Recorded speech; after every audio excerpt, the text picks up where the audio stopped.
Ya, sementara itu pemirsa, progres penyelenggaraan World Superbike di sirkuit Mandalika, Nusa Tenggara Barat sudah tuntas. Tinggal teknis dalam bidang kesehatan yang akan diselesaikan oleh Kementerian Kesehatan dan beberapa rumah sakit swasta.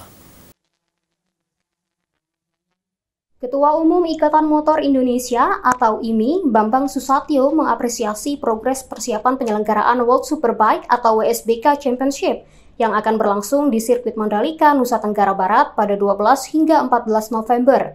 Dia menyebut sirkuit itu sudah selesai dan tinggal penyempurnaan saja. Ditemui di sela-sela peresmian pengurus pusat IMI di Jakarta pada 10 September, Ketua MPR itu menjelaskan persiapan WSBK kini tinggal masalah teknis kesehatan, di mana salah satu persyaratan yang diminta Federation International de Motorcyclism atau FIM yang merupakan federasi balap motor dunia adalah penyelenggaraan sebuah balapan harus ada rumah sakit yang memadai. Kita mendorong penyelesaian sirkuit lebih cepat, ternyata sudah selesai, tinggal penyempurnaan saja.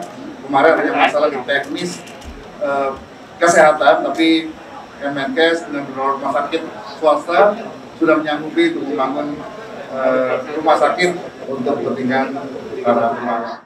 Trek utama jalan kawasan khusus The Mandalika, Mandalika International Street Circuit, yang merupakan sirkuit MotoGP Mandalika sepanjang 4,31 km, tuntas pengaspalannya pada pertengahan Agustus lalu. Sirkuit itu dirancang dengan standar grade A FIM untuk menggelar MotoGP dan standar grade 1 FIA sebagai syarat menyelenggarakan Formula One.